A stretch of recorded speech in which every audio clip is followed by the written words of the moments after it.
Hey guys what's up, एक नए video को लेकर आपके सामने हम फिर हाजिर हैं। आज के इस वीडियो में हम डिस्कस करेंगे एंशिएंट हिस्ट्री के बहुत ही इंपॉर्टेंट एमसीक्यूज जो कि आपके लिए होने वाले हैं फ़ायदेमंद। तो चलते हैं वीडियो की तरफ। आप इंस्ट्रक्शंस पढ़ सकते हैं। पहला क्वेश्चन है, consider the following statements about the religious practices of Rig Vedic period and later Aryans. तो Prajapati, the first important god of Rig Vedic period, lost its position to Indra and Agni during later वैदिक period with the development of cults. Second statement है, ऋग वैदिक people worshipped for a better life after the death and material benefits were secondary। तो यहाँ पर हमें क्या बताना है, इनकरेक्ट बताना है कि कौन से इन दोनों में से पॉइंट जो है वो इनकरेक्ट है। तो ये दोनों ही स्टेटमेंट जो क्या है इनकरेक्ट है, क्योंकि प्रजापति जो थे वो कहीं लेटर वैदिक पीरियड के गॉड थे, है ना। और सेकंड स्टेटमेंट में क्या दिक्कत है, सेकंड स्टेटमेंट में ये दिक्कत है कि ऋग वैदिक पीपल जो थे वो कहीं ना कहीं प्राइमरी उनकी रिक्वायरमेंट क्या थी, मटेरियल बेनिफिट्स। तो उनको मटेरियल बेनिफिट्स के लिए जो करते थे, क्या करते थे, पूजा करते थे। इसीलिए यहाँ पर होगा option C is the incorrect answer, है ना। यहाँ पर प्रजापति जो थे वो गॉड ऑफ लेटर वैदिक पीरियड थे और इन्होंने रिप्लेस किया था अग्नि और इंद्रा को। और ऋग वैदिक पीपल क्या थे, मटेरियल बेनिफिट्स के लिए सारी पूजा पाठ करते थे। चलते हैं नेक्स्ट क्वेश्चन की तरफ। नेक्स्ट क्वेश्चन है, consider the following statements, the end of Neolithic period saw the use of metals. ये बिल्कुल सही बात है। सेकंड स्टेटमेंट है, metal to be used first was iron. ये गलत है क्योंकि आयरन यूज़ नहीं होता था। पहला आयरन मेटल था जहाँ वो कॉपर था। और थर्ड स्टेटमेंट है, और कॉपर के कारण ही यहाँ पर क्या हुआ था, चालकोलिथिक फेज आया था। और तीसरा स्टेटमेंट है, the use of stone and copper phase is called Chalcolithic phase. तो ये बिल्कुल सही स्टेटमेंट है। तीसरा भी यहाँ पर सही है, इसीलिए पहला और तीसरा जिसमें सही होगा वही करेक्ट ऑप्शन होगा। यानी option C is the correct answer over here. And first metal to be used was copper. तो चलते हैं नेक्स्ट क्वेश्चन की तरफ। नेक्स्ट क्वेश्चन है, consider the following statements, Chola empire decline mainly because of depletion of military and economic resources due to prolonged warfare. तो ये बिल्कुल सही है क्योंकि पांड्यास के साथ उनको काफ़ी ज़्यादा लड़ाई कॉन्स्टेंट बेसिस पे करनी पड़ी लेटर पीरियड में, और इसके कारण उनका क्या हुआ, एम्पायर का डिक्लाइन हो गया। सेकंड स्टेटमेंट है, Cholas enjoy the distinction of being the only Indian dynasty with an overseas empire. तो ये बिल्कुल सही स्टेटमेंट है, इसीलिए यहाँ पर होगा दोनों ऑप्शन यहाँ पर सही है, बोथ 1 और 2। क्योंकि चोलास का क्या था कि मलया peninsula, Sri Lanka, Maldives, Thailand and Indonesian islands, इस पूरे उसमें इनका किनका था, चोला एम्पायर का क्या था, फैला हुआ था इनका साम्राज्य। तो यहाँ पर इसीलिए ओनली इंडियन डायनेस्टी थी। ये भी आपको रखना है याद कि it was the only Indian dynasty with an overseas empire. तो यहाँ पर दोनों स्टेटमेंट इसीलिए सही है। चलते हैं नेक्स्ट क्वेश्चन की तरफ। In Indus valley civilization the designation of summons was used for. तो यहाँ पर सही आंसर है ऑप्शन सी, है ना, क्योंकि इनका समन्स का बेसिकली क्या काम होता था, इनका बेसिकली ये वो लोग आदमी और औरत थे जिनके पास ये क्लेम करते थे कि उनके पास मैजिकल और हीलिंग पावर्स हैं and ability to communicate with the other world. तो ये है शमन्स, जो कि इंडस वैली सिविलाइजेशन में एक डेजिग्नेशन था, कुछ लोगों को दिया जाता था। चलते हैं नेक्स्ट क्वेश्चन की तरफ। नेक्स्ट क्वेश्चन है, which is are correct about bhakti saints from south. तो हमें साउथ के भक्ति सेंट्स के बारे में बताना है और यहाँ पर ये देखना है कि कौन से स्टेटमेंट जो है करेक्ट है। तो they never received any royal patronage. तो क्या नेवर हो सकता है, नेवर जो यहाँ पर एक कीवर्ड है, इसीलिए ये स्टेटमेंट यहाँ पर हो जाएगा गलत, है ना। तो they had good relations with Buddhist and Jain Monks. तो ऐसा भी नहीं है क्योंकि कहीं ना कहीं कॉम्पिटिशन था रॉयल पैट्रोनेज को लेकर, इसीलिए उनके रिलेशन जो थे वो बुद्धिस्ट और जैन मॉन्क्स के बहुत ज़्यादा खराब थे। तो ये भी गलत है। And their fame amongst peasants led to revolts. तो ऐसा भी नहीं है, इसीलिए ये भी क्या है, यहाँ पर गलत स्टेटमेंट है।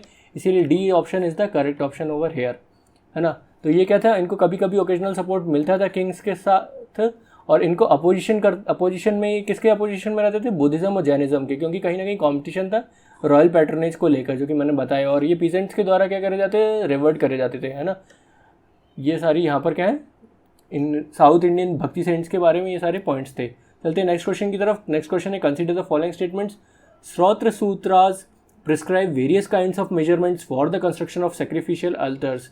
तो ये गलत स्टेटमेंट है, यहाँ पर श्रौत्र सूत्रा की जगह कुछ और आएगा।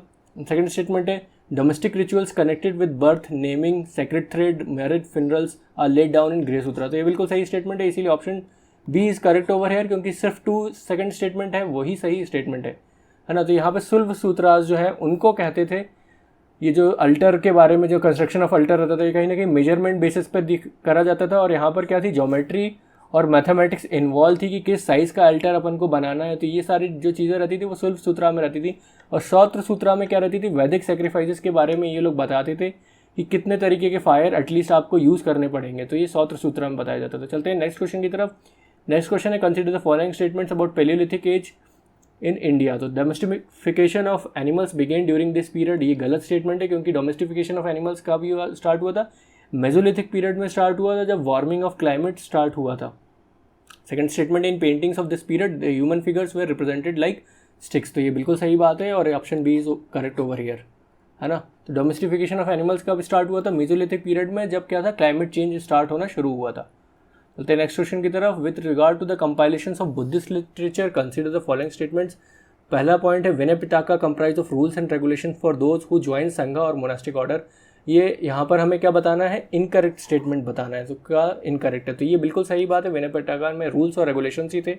सुत्ति Pitaka deals with philosophical matters, Sutta Pitaka deals with philosophical matter, जी नहीं, सुत्ति पिटाका जो डील करती थी वो टीचिंग्स ऑफ बुद्धा के साथ थी उसका कनेक्शन, और अभिधम पिटाका में क्या था, फिलोसफिकल मैटर्स डिस्कस करे गए थे। तो इसीलिए ये दोनों स्टेटमेंट्स आपस में इंटरचेंज होने के कारण गलत हो गए हैं, इसीलिए 2 और 3 हमें देखना है, यानी B option is correct option over here as per the demand of the question, है ना। तो सुत्ति पिटाका में क्या था, टीचिंग्स ऑफ बुद्धा थी, और अभिधम पिटाका में क्या थी, फिलोसफिकल मैटर्स डिस्कस हुए थे। तो अर्लियर बुद्धिस्ट टेक्स्ट क्या थे, पाली में थे, और जो न्यू बुद्धिस्ट टेक्स्ट थे वो क्या में थे, संस्कृत में थे। तो आप इसको ऐसे याद कर सकते हैं, आप अगर एक कीवर्ड है प्रजा, है ना, प्रजा, तो प्रजा में क्या है, PRA, तो ये प्रजा मीन्स PRA यानी प्रकृत, और जे मीन्स जैन।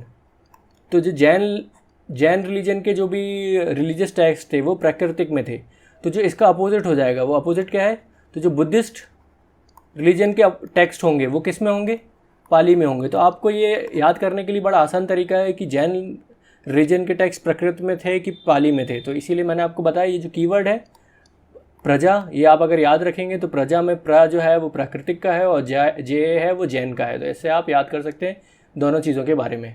चलते हैं नेक्स्ट क्वेश्चन की तरफ। नेक्स्ट क्वेश्चन है consider the following statements regarding Mauryan inscriptions.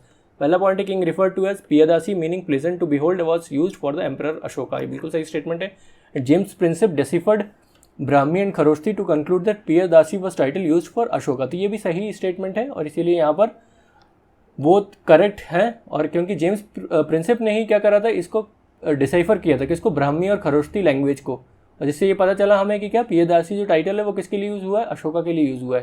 तो he was an officer of East Indian company, somewhere around 19th century में उन्होंने इस चीज़ को क्या करा था, डिसाइफर किया था। चलते हैं नेक्स्ट क्वेश्चन की तरफ। नेक्स्ट क्वेश्चन और लास्ट क्वेश्चन हमारे आज की वीडियो का है, कंसीडर द फॉलोइंग स्टेटमेंट्स। पहला पॉइंट है the Mesopotamian society was matriarchal in nature, ये सही स्टेटमेंट है। The Harappan were the nature worshiper, ये भी सही है क्योंकि कहीं ना कहीं वो पेड़ और इन सब चीज़ों की, जानवरों की काफ़ी पूजा पाठ करते थे। And the Harappan culture was poor in artistic works made of stone, जी हाँ, क्योंकि इतनी फिनिश नहीं है जो भी उनके हमें मॉन्यूमेंट्स या फिर स्कल्पचर्स जो भी हमें मिले हैं, तो इतनी क्या है उसमें फिनिश नहीं पाई गई है।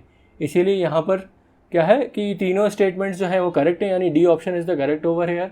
तो आई होप आपको ये सारे क्वेश्चंस यहाँ पर समझ में आए होंगे। आप अपना स्कोर कमेंट बॉक्स के थ्रू हमें बता सकते हैं और अपने डाउट्स पूछ सकते हैं। एक नए वीडियो के साथ हम आपके सामने फिर से हाजिर होंगे, तब तक के लिए शुक्रिया।